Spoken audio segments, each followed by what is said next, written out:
Next question 45 में ए and B partner है 3:2 की रेशो में। 31 की उनकी बैलेंस शीट गिवन है। सी एडमिट हो रहा है पार्टनरशिप फर्म में, ठीक है, और 4 पॉइंट दिए हैं और बोला है कि नेसेसरी जनरल एंट्रीज लिखो इनकी और बैलेंस शीट प्रिपेयर करनी है रीकंस्टिट्यूटेड फर्म की। तो चलिए फिर करते हैं। तो एडिशनल ट्रीटमेंट करने से पहले हमारे पास बैलेंस शीट में ऑलरेडी गिवन है गुडविल 20,000 की, तो सबसे पहले तो हमें वो ही राइट ऑफ करनी पड़ेगी। तो चलिए फिर जर्नल का फॉर्म में ड्रॉ कर लीजिए और सबसे पहली जर्नल एंट्री हम लिखेंगे as capital account debit, B capital account debit to goodwill account, ठीक है। गुडविल हमारा डेबिट बैलेंस था, उसको क्रेडिट करके हमने खत्म कर दिया। कैपिटल अकाउंट को हमने कर दिया डेबिट क्योंकि हम उसको ट्रांसफर कर रहे हैं। ओके, तो ये हमारी ओल्ड शेयरिंग रेशियो में डिस्ट्रीब्यूट होगी। तो 20,000 गुडविल का अमाउंट है। ए का शेयर आ जाएगा 20,000 मल्टीप्लाई बाय 3/5 किया तो कितना 12,000। बी का शेयर आ जाएगा 20,000 मल्टीप्लाई बाय 2/5 किया तो 8,000। ओके, और नरेशन आ जाएगी इसकी बीइंग गुडविल रिटर्न ऑफ। सबसे पहला जो हमें दिया हुआ है वो तो दिया है हमें न्यू प्रॉफिट शेयरिंग रेशो। ए का है 2/5, बी का है 2/5 और 1 सी का है 1/5। ओके, तो ये तो न्यू प्रॉफिट शेयरिंग रेशो दी हुई है, इसको हम यूज़ करेंगे सैक्रिफाइसिंग रेशो कैलकुलेट करने के लिए। तो चलिए पहले हम सेकंड पॉइंट पढ़ते हैं और उसकी जनरेट डाल लेते हैं। अब सेकंड पॉइंट में सी ने कैपिटल लेकर आया 50,000 और वो पे करेगा शेयर ऑफ गुडविल भी फर्म की जितनी भी होगी वो उसने लिखा है, ठीक है। लेकिन हमें आगे दिए हुए हैं प्रॉफिट्स 4 साल के, तो हमें एवरेज प्रॉफिट के साथ गुडविल कैलकुलेट करने को बोला है 2 ईयर परचेज पर, ठीक है। तो इसमें हमें पहले amount of firms goodwill calculate करना पड़ेगा, उसके बाद हम शेयर ऑफ गुडविल निकाल सकते हैं न्यू पार्टनर का। तो चलिए वर्किंग नोट प्रिपेयर करते हैं और कैलकुलेट करते हैं टोटल फर्म्स गुडविल। क्या फॉर्मूला यूज़ करेंगे हम इसके लिए? Total profit of given year divided by number of given year multiply by years of purchase, ठीक है। ये हमारा बन जाएगा फॉर्मूला। तो चलिए पुट करते हैं वैल्यू। टोटल प्रॉफिट आ गया हमारा 1 lakh divided by 4 multiply by 2 है। 2 को 4 से कट करते हैं तो बचता है 2 को हम 1 लाख कटिंग करते हैं तो हमारे पास आया 50,000। तो अमाउंट ऑफ टोटल गुडविल आई हमारे पास 50,000। ओके, अब हम निकालेंगे सीज शेयर ऑफ गुडविल। तो वो कैसे निकलेगी? 50,000 multiply by his share of profit, वो है 1/5। तो 50,000 का 1/5 किया तो ये हमारे पास है 10,000। ओके, तो चलिए अब हम जर्नल एंट्री रिकॉर्ड कर लेते हैं। शेयर ऑफ कैपिटल जितना वो लेकर आया वो और प्रीमियम फॉर गुडविल हमने जो कैलकुलेट किया वो भी वो लेकर आएगा, लिखा है ना क्वेश्चन में। तो क्या जर्नल एंट्री बन जाएगी हमारी? Bank account debit to C's capital account to premium for goodwill account. Capital लेकर आया वो 50,000, प्रीमियम फॉर गुडविल लेकर आया वो 10,000, ठीक है। तो बैंक में आ जाएगा टोटल हमारे पास 60,000। तो अब जो प्रीमियम फॉर गुडविल है हमारे पास, अब हम डिस्ट्रीब्यूट करेंगे सैक्रिफाइसिंग पार्टनर के बीच। उसके लिए हमें सैक्रिफाइसिंग रेशो कैलकुलेट करनी पड़ेगी। चलिए फिर वर्किंग नोट की ओर और कैलकुलेट करते हैं सैक्रिफाइसिंग रेशो। फॉर्मूला है हमारे पास old share minus new share. A's sacrifice निकल जाएगा हमारे पास कितना? ए का ओल्ड शेयर है 3/5 माइनस कर दीजिए न्यू शेयर 2/5। 5 ले लिया हमने एलसीएम, 3 माइनस 2 किया तो हमारे पास बचा 1/5 पॉजिटिव। मीन्स ए सैक्रिफाइस कर रहा है कितना? 1/5 का। ओके, बी से सैक्रिफाइस कैलकुलेट करते हैं। बी का ओल्ड शेयर है 2/5 और न्यू शेयर भी है 2/5। तो एलसीएम ले लिया हमने 5, 2 माइनस 2 किया तो 0/5 आ गया, तो ये निकला हमारा 0। Means no gain no sacrifice. Okay, तो ओनली ए ही सैक्रिफाइस कर रहा है, तो प्रीमियम फॉर गुडविल भी ए को ही मिलेगा। तो जर्नल एंट्री बन जाएगी हमारी premium for goodwill account debit to A's capital account. 10,000 amount आ जाएगा। नरेशन आ जाएगी being share of goodwill transfer to A's capital account. अब नेक्स्ट पॉइंट में हमें एसेट की रीवैल्यूड वैल्यू दे दी है। प्लांट, फर्नीचर एंड फिटिंग की, स्टॉक की और डेटर की, जितने वो रीवैल्यू होके उनकी रिवाइज्ड वैल्यू है ना वो गिवन है हमें, तो हमने इंक्रीज डिक्रीज सब्ट्रैक्ट करके निकाल लेना है। लेकिन उससे पहले डी पॉइंट जरूर पढ़ लीजिए। उसमें लिखा है the value of asset except cash and bank shall be remain unchanged. तो आपने वैल्यू ऑफ एसेट चेंज नहीं करने हैं। मींस आपने मेमोरेंडम रीवैल्यूएशन अकाउंट की हेल्प से इसको सॉल्व करना है। आपने सिंपल जो भी वैल्यू इंक्रीज डिक्रीज है वो पहले मेमोरेंडम रीवैल्यूएशन को उसी के अकॉर्डिंग जैसे हम करते हैं रीवैल्यूएशन के वैसे डेबिट क्रेडिट करेंगे, फिर उसका ऑपोजिट डेबिट क्रेडिट करेंगे। ठीक है, तो चलिए करके दिखाता हूँ मैं आपको। अब प्लांट की वैल्यू हुई है हमारे पास 52,500, लेकिन जो बुक्स में प्लांट है वो है 45,000 का, ये तो इंक्रीज़ होगी। ठीक है, और फर्नीचर एंड फिक्चर है 32,000 का, तो इसकी जो वैल्यू बुक्स में है वो है 37,500 की, तो ये हमारा डिक्रीज़ हो गया। स्टॉक 63,000 का हुआ है अब रिवाइज्ड, लेकिन बुक में है 57,500 का, ये भी हमारा इंक्रीज़ हुआ है। ठीक है, डेटर की रिवाइज्ड वैल्यू 50,000 की, तो डेटर बुक्स में 55,000 की, तो ये भी 5,000 डिक्रीज हुआ है। तो दो एसेट्स हमारे इंक्रीज हो रहे हैं, दो डिक्रीज हो रहे हैं, तो दोनों की अलग अलग जनरल एंट्री एक एक रिकॉर्ड कर लेंगे। ठीक है, तो चलिए पहले हम डिक्रीज वाली रिकॉर्ड कर लेते हैं। उसमें हम मेमोरेंडम रीवैल्यूएशन अकाउंट को करेंगे डेबिट, तो लिखिए memorandum revaluation account debit to furniture and fitting account to debtors account. Furniture and fitting की हमारे पास बुक वैल्यू है 37,500 और रिवाइज्ड वैल्यू है 32,000, तो डिफरेंस आया हमारे पास 5,500। डेटर की हमारे पास बुक वैल्यू है 55,000 और रिवाइज्ड है 50,000, तो इसका डिफरेंस आया 5,000। ओके, तो टोटल आ जाएगा रीवैल्यूएशन अकाउंट में मेमोरेंडम रीवैल्यूएशन अकाउंट कितना 10,500, और नरेशन आ जाएंगी इसकी बीइंग एसेट्स रीवैल्यूड। तो नेक्स्ट हम increase in value of assets की एंट्री रिकॉर्ड कर लेंगे। पहला प्लांट अकाउंट डेबिट, दूसरा stock account debit to memorandum revaluation account. Plant की हमारे पास रिवाइज्ड वैल्यू 52,500 और बुक्स में है 45,000, तो डिफरेंस आया हमारे पास 7,500 का इंक्रीज। ओके, स्टॉक की रिवाइज्ड वैल्यू हमारे पास 63,000 और बुक वैल्यू माइनस कर दीजिए 57,500, तो डिफरेंस है हमारे पास 5,500। ठीक है, टोटल मेमोरेंडम रीवैल्यूएशन अकाउंट में आ जाएगा कितना 13,000। ओके, तो चलिए अब मेमोरेंडम रीवैल्यूएशन अकाउंट का बैलेंस निकाल लेते हैं। डेबिट है हमारा 10,500 से और क्रेडिट है 13,000 से, तो हमारे पास कितना बैलेंस निकला 2,500 क्रेडिट बैलेंस निकला है डेबिट साइड, मींस प्रॉफिट आया है, तो इसको हम डिस्ट्रीब्यूट कर देंगे अमंग द पार्टनर। तो लिखिए memorandum revaluation account debit to A is capital account to B is capital account. Memorandum revaluation account में डाल दीजिए प्रॉफिट 2,500, तो ये हम ओल्ड प्रॉफिट शेयरिंग रेशियो में डिस्ट्रीब्यूट कर देंगे। ए का शेयर निकल जाएगा 2,500 मल्टीप्लाई बाय 3 डिवाइडेड बाय 5 किया तो 1,500। सेम वे बी का कैलकुलेट कर लेते हैं, 2,500 मल्टीप्लाई बाय 2 डिवाइडेड बाय 5 किया तो ये निकला 1,000। ओके, तो नरेशन आ जाएगी being profit on memorandum revaluation account distributed among partners capital account. तो चलिए आगे ट्रीटमेंट करते हैं जिससे एसेट्स की वैल्यू बुक्स में चेंज नहीं होगी, बिकॉज हमें लिख कर दिया है ना रिमेन अनचेंज, जो एसेट्स हैं वैसे के वैसे ही रखने हैं। तो हम क्या करेंगे, जितने भी एसेट्स हमने क्रेडिट किए हैं उनको अब डेबिट करेंगे, जितने भी डेबिट किए हैं उनको क्रेडिट कर देंगे। ठीक है,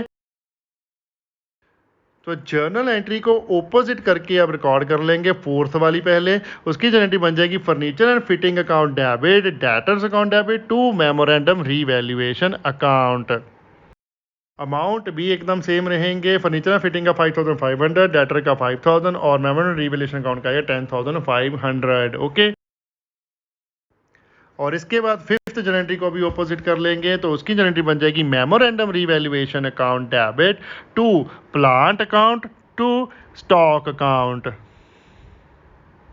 अमाउंट सेम आ जाएगा, मेमोरेंडम रीवैल्यूएशन के सामने आया 13,000 और प्लांट के सामने आ जाएगा 7,500 और स्टॉक के सामने आ जाएगा हमारा 5,500। ओके, नरेशन आ जाएगी बीइंग रीवैल्यूएशंस एंट्री रिवर्स्ड।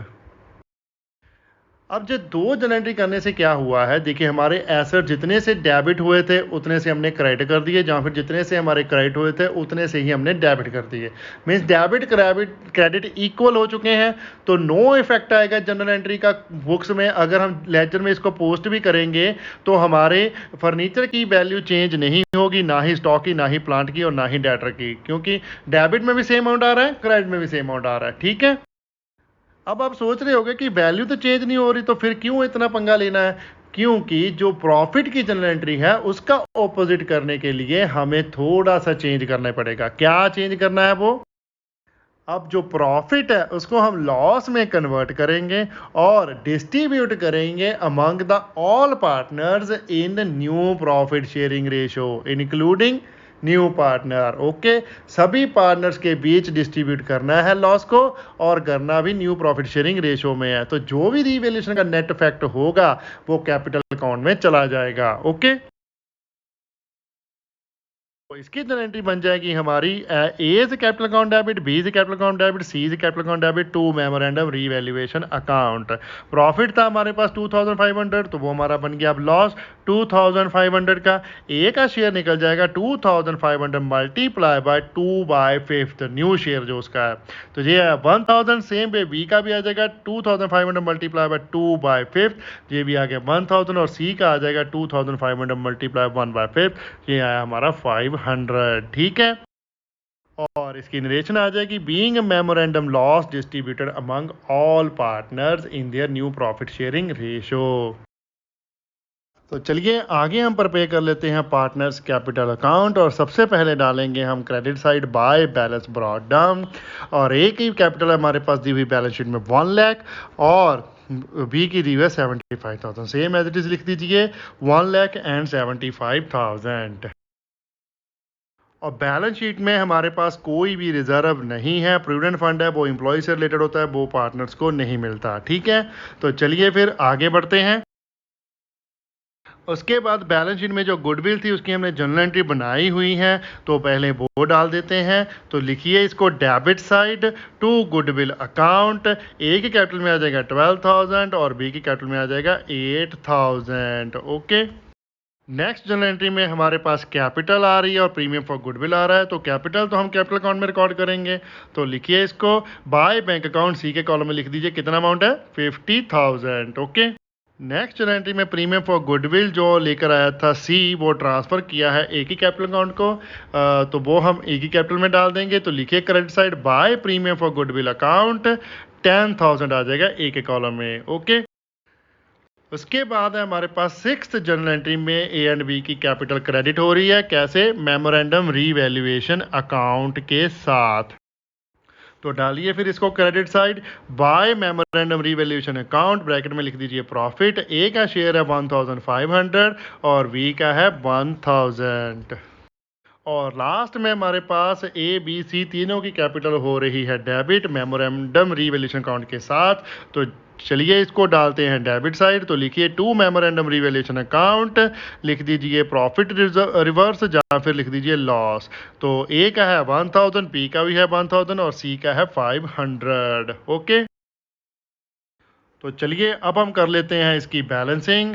तो ए का डेबिट साइड का टोटल आया हमारे पास 13,000 और क्रेडिट साइड का टोटल है हमारे पास 1,11,500। तो बैलेंस निकला हमारा 98,500। तो लिख दीजिए to balance carry down. Okay, same way B का हमारे पास डेबिट का टोटल है 9,000 और क्रेडिट का टोटल है 76,000।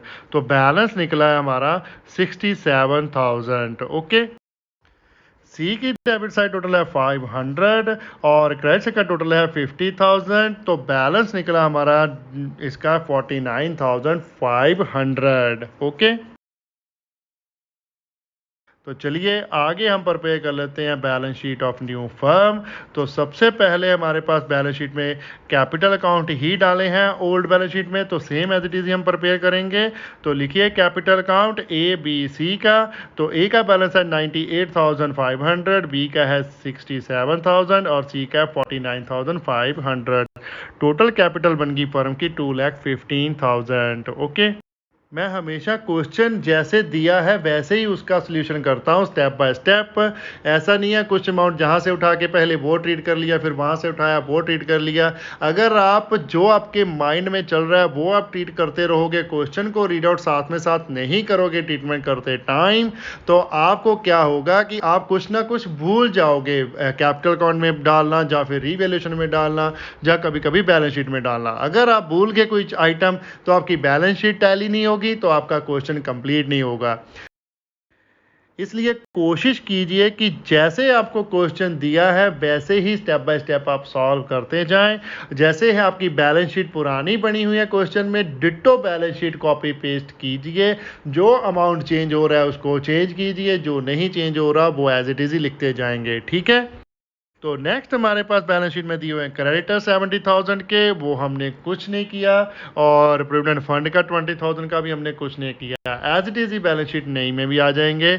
लिख दीजिए क्रेडिटर 70,000, प्रोविडेंट फंड 20,000। ओके, तो और लाइबिलिटी साइड कुछ भी नहीं आएगा। तो चलिए एसेट साइड चलते हैं। एसेट साइड सबसे पहले गुडविल है, वो हमने पार्टनर्स कैपिटल अकाउंट को ट्रांसफर कर दी है, मींस रिटर्न हो चुकी है, तो वो अब नहीं आएगी बुक्स में। उसके बाद है प्लांट 45,000 का, जो भी रिवाइज वैल्यू हुई है वो हमें उन्होंने बोला है कि बुक्स में नहीं लिखनी, इसलिए हमने डेबिट क्रेडिट की जनरेटी डाली है। तो same as it is value लिख दीजिए। प्लांट 45,000, फर्नीचर एंड फिटिंग 37,500 है, तो ये भी डिट्टो लिख दीजिए, फर्नीचर एंड फिटिंग 37,500। उसके बाद है हमारे पास स्टॉक 57,500 का, ये भी ऐसे लिख दीजिए, स्टॉक 57,500। फिर है बिल रिसीवेबल 10,000 का, इसका तो कुछ चेंज ही नहीं हुआ, तो ये तो आएगा ही वैसे भी ऐसे ही, बिल रिसीवेबल 10,000। ओके, उसके बाद है डेटर 55,000 के, ये भी डिट्टो रहेंगे, डेटर्स 55,000। और लास्ट में है हमारे पास कैश एंड बैंक 40,000 का, इसमें हम ऐड करेंगे जितना कैश वो लेकर आया है। 50,000 शेयर ऑफ कैपिटल है, एंड प्लस कर दीजिए 10,000 है प्रीमियम फॉर गुडविल। तो कैश का बैलेंस हमारे पास आ गया 1 लाख रुपीज़। ओके, तो चलिए अब हम टोटल लगा लेते हैं इसका। लाइबिलिटी साइड का टोटल आया हमारे पास 3,05,000, और एसेट साइड का टोटल भी है 3,05,000। तो ये हमारी बैलेंस शीट हो गई टैली, क्वेश्चन हो चुका है कंप्लीट। ओके, नेक्स्ट क्वेश्चन है 45A, जिसमें ए एंड बी पार्टनर हैं 2:3 रेशो के, और उनकी बैलेंस शीट दी हुई है हमें 31 मार्च 2017 की, और सेम डेट में सी एडमिट हो रहा है पार्टनरशिप में, और कितना शेयर ले रहा है वो 1/3 फ्यूचर प्रॉफिट का। ओके, और 4-5 आपको एडजस्टमेंट दी और लिखा है draft journal entries to record the above arrangement and show the opening balance sheet of the new firm. अब मैं ना थोड़ा वीडियो की लेंथ लंबी होने के कारण क्वेश्चन पूरा रीड आउट नहीं करता हूँ, लेकिन आपने जब भी क्वेश्चन सॉल्व करना है तो पूरा पहले क्वेश्चन को रीड आउट करना है। ठीक है, जे आप अपने माइंड में बना लीजिए कि क्वेश्चन पूरा का पूरा रीड किए बिना मैंने सॉल्व करना शुरू नहीं करना है। ओके, अब इस क्वेश्चन में क्या है, लास्ट में ई पॉइंट में आपको लिख कर दिया उसने, the value of assets and liability other than cash are not to be alter. अगर आपने पूरा क्वेश्चन रीड आउट किया होगा तभी आपको पता चलेगा कि ये क्या करना है, क्वेश्चन का क्या नहीं करना है। अगर आप पूरा क्वेश्चन नहीं रीड करोगे तो बाद में ई पॉइंट रीड आउट करोगे तो बाद में आपका सारी जनरेटिव गलत हो जाएंगी। ठीक है, अब इस पॉइंट के अकॉर्डिंग हमें कोई भी वैल्यू चेंज नहीं करनी है एसेट लायबिलिटी की अदर देन कैश। ठीक है, तो कैश का बैलेंस ही हम चेंज कर सकते हैं, एसेट लायबिलिटी चेंज नहीं कर सकते। तो इस केस में हमें क्या करना पड़ेगा, मेमोरेंडम रीवैल्यूएशन अकाउंट पर पे करना पड़ेगा, लेकिन वो करने की ज़रूरत नहीं है बिकॉज हमें जस्ट जर्नल एंट्री बनाने को बोला है। हम जो जर्नल एंट्री डालेंगे वो उसमें मेमोरेंडम रीवैल्यूएशन अकाउंट यूज़ करेंगे। ओके, तो चलिए पहला हमारे पास stock and furniture of to be reduced in value by 12.5%। तो चलिए फिर दो एसेट्स हमारे रिड्यूस हो रहे हैं, उसके बाद बिल्डिंग अप्रिशिएट हो रही है, उसकी अलग से एंट्री आ जाएगी, और थर्ड में प्रोविज़न क्रिएट करनी है 5% डाउटफुल डेट की, तो वो भी हम इसी में ले लेते हैं रिड्यूस वाले में, बिकॉज ये भी हमारा क्रेडिट ही होगा, रीवैल्यूएशन डेबिट होगा इसके केस में भी। ठीक है, बी की सेपरेट एंट्री डाल लेंगे, ए एंड सी की एक ही एंट्री डाल लेते हैं। Okay, memorandum revaluation account debit to stock account to furniture account to provision for doubtful debts account। Okay, हमारी वैल्यू रिड्यूस हो गई है एसेट्स की, तो उस केस में हम एसेट्स को करते हैं क्रेडिट। ओके, तो चलिए स्टॉक की वैल्यू कैलकुलेट कर लेते हैं। स्टॉक बैलेंस शीट में हमें दिया हुआ है 36,000 का, मल्टीप्लाई कीजिए 12.5% से, तो स्टॉक की वैल्यू रिड्यूस हुई है 4,500, और फर्नीचर की वैल्यू दी हुई है हमें 8,800 की, मल्टीप्लाई कर दीजिए 12.5% से, तो फर्नीचर की वैल्यू रिड्यूस कितनी हुई 1,100। ओके, तो provision for doubtful debt calculate कर लेते हैं आगे। 11,000 के हमारे पास डेटर है, 5% प्रोविज़न रखनी है, तो ये बन जाती है हमारे पास 550।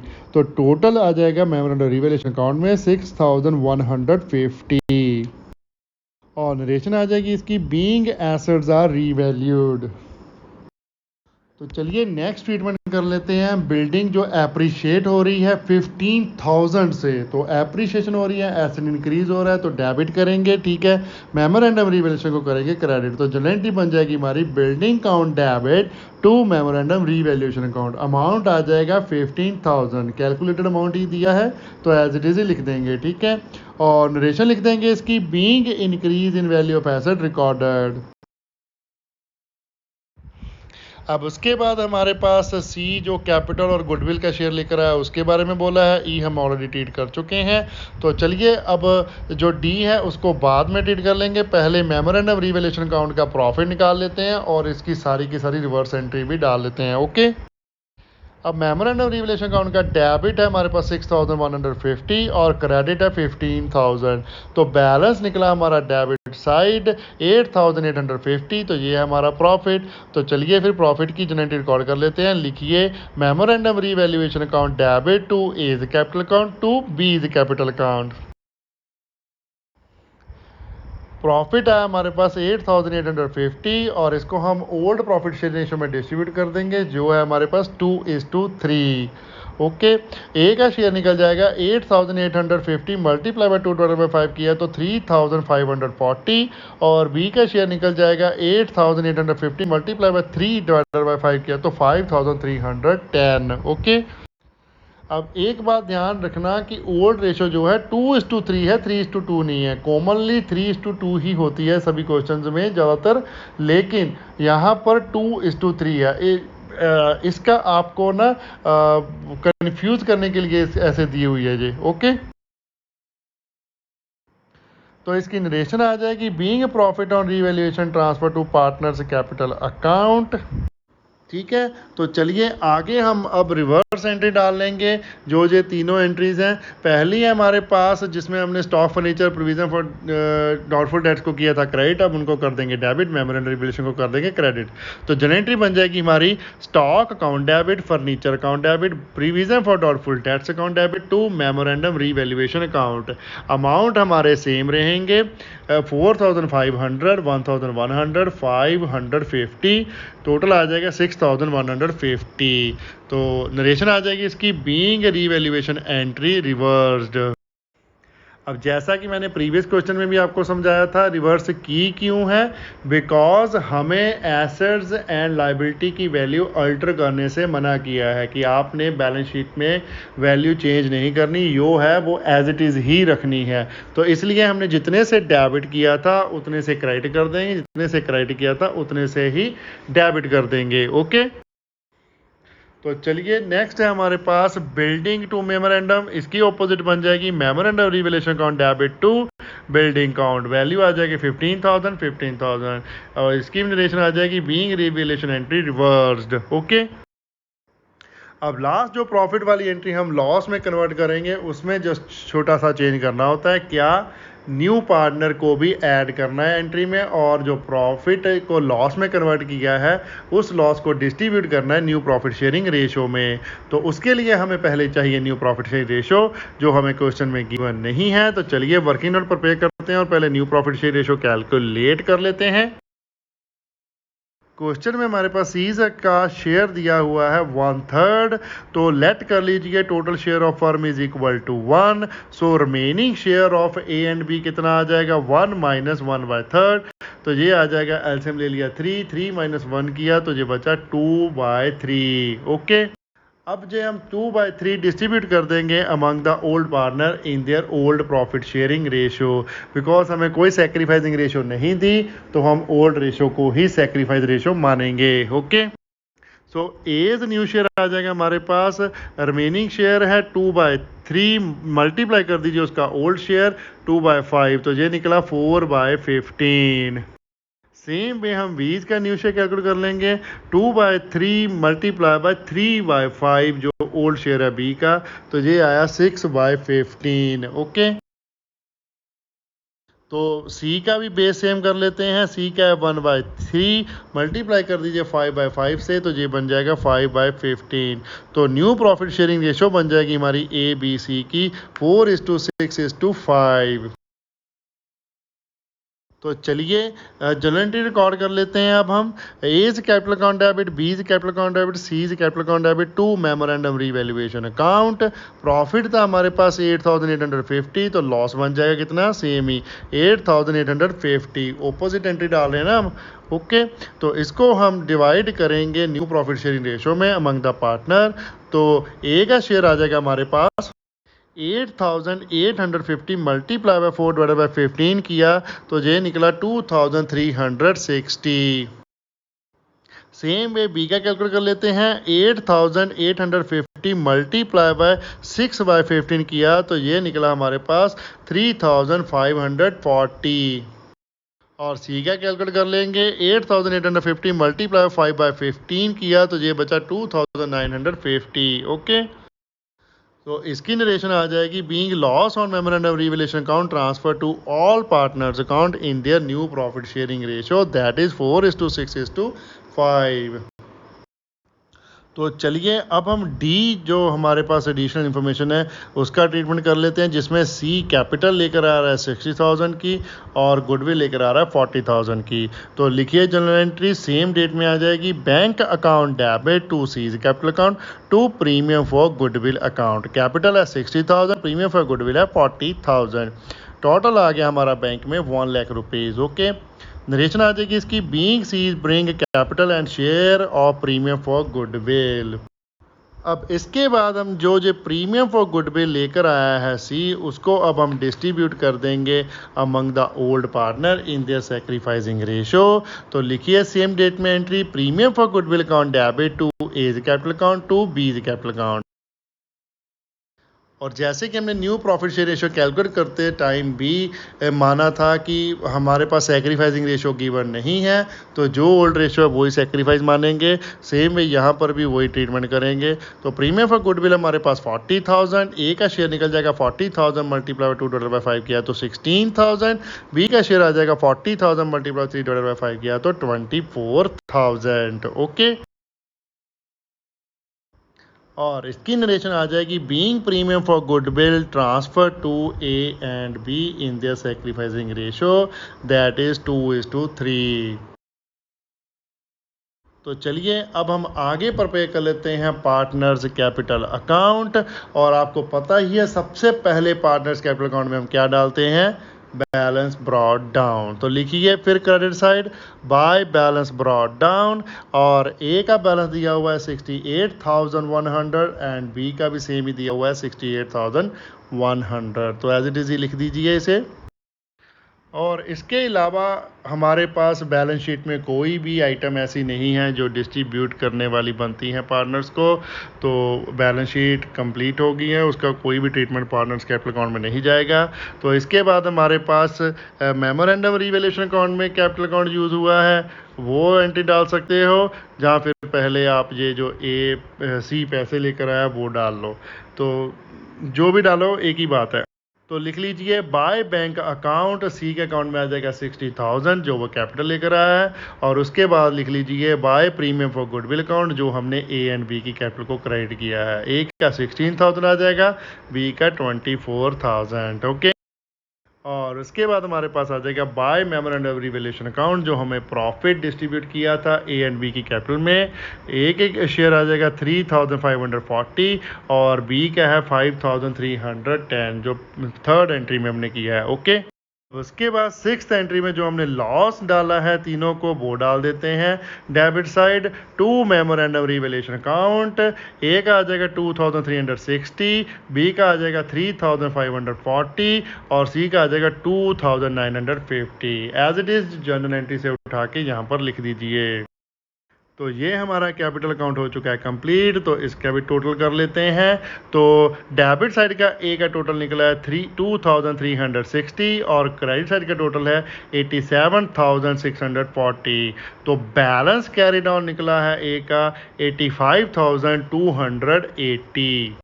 सेम वे बी की कैलकुलेशन कर लेते हैं। बी के डेबिट का टोटल है 3540 और क्रेडिट का टोटल है 97,410।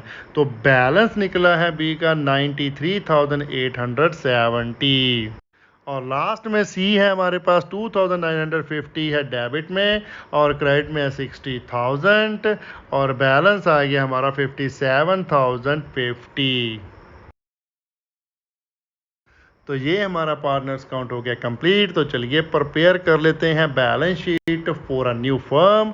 तो सबसे पहले बैलेंस शीट देखिए पुरानी में क्या दिया हुआ लायबिलिटी साइड, सन्ड्री क्रेडिटर। तो उसको हमने चेंज नहीं किया, ना ही करना है। तो एज इट इज़ लिख देते हैं liability side sundry creditor 24,870। Creditor के अलावा और कुछ नहीं है, सीधा कैपिटल अकाउंट है। तो लिख दीजिए capital account A B C. A का बैलेंस है 85,280 और बी का हमने कैलकुलेट किया है 93,870 और सी का किया है 57,050। ये ऊपर ही कैपिटल अकाउंट में लिखा है ना, सेम एज इट इज़ आ जाएगा। तो टोटल आ गया हमारे पास 2,36,200 और कोई लाइबिलिटी हमारी नहीं है। तो चलिए एसेट साइड चलते हैं। एसेट साइड सबसे पहले हमारे पास कैश इन हैंड। तो कैश इन हैंड को हमने यूज़ नहीं किया है, तो एज इट इज़ ही लिख देते हैं cash in hand 1,420। Cash in hand के बाद है हमारे पास कैश एट बैंक और कैश एट बैंक में हमारे पास पैसे आए हैं कैपिटल और गुडविल जो सी लेकर आया है। तो लिखिए कैश एट बैंक ब्रैकेट में लिख लीजिए 23,850 जो बैलेंस हमें बैलेंस शीट में दिया है ओपनिंग, उसमें ऐड कीजिए सी की कैपिटल 60,000 और ऐड कीजिए 40,000 प्रीमियम फॉर गुडविल। तो टोटल बैंक का बैलेंस है हमारे पास 1,23,850। ओके। और उसके बाद हमारे पास सन्ड्री डेटर्स 11,000 के, ये चेंज हमने नहीं करने हैं, तो एज इट इज लिख दीजिए सन्ड्री डेटर 11,000। नेक्स्ट है स्टॉक 36,000 का, एज इट इज़ ही लिख देंगे इसको भी स्टॉक 36,000। फर्नीचर को भी एज इट इज़ लिख देंगे फर्नीचर 8,800 एंड बिल्डिंग भी एज इट इज़ जाएगी 80,000 की। ठीक है, क्योंकि हमने एसेट्स की वैल्यू चेंज की नहीं है, जितना डेबिट किया था उतना ही क्रेडिट कर दिया, जब क्रेडिट किया था तो डेबिट कर दिया, जीरो कर दिए बैलेंस चेंजेस के। ओके, तो चलिए ये हमारी हो चुकी है बैलेंस शीट कंप्लीट। अब हम लगा लेते हैं टोटल। तो लायबिलिटी साइड का टोटल आया हमारे पास 2,61,070 और एसेट साइड का टोटल भी है 2,61,070। तो ये हमारे बैलेंस शीट का टोटल हो गया टैली। तो क्वेश्चन हो चुका है कंप्लीट। ओके, टॉपिक का एंड हम करते हैं यहाँ पर। अगर कोई भी कंफ्यूजन है तो प्लीज कमेंट कीजिए, हम कमेंट में आपका रिप्लाई करेंगे, जितना जल्दी हो सके उतनी रिप्लाई करने की कोशिश करेंगे। वीडियो को लाइक करना मत भूलिएगा, कमेंट कीजिए और शेयर करें अपने फ्रेंड्स और रिलेटिव के साथ जितना ज़्यादा हो सकता है। चैनल को सब्सक्राइब करना मत भूलिएगा, बेल आइकन को प्रेस करें ताकि आपको लेटेस्ट वीडियो की नोटिफिकेशन मिल सके। Thanks for watching, bye bye, good morning, good afternoon, good evening, good night. जब भी आप वीडियो को देख रहे हो, सत श्री अकाल।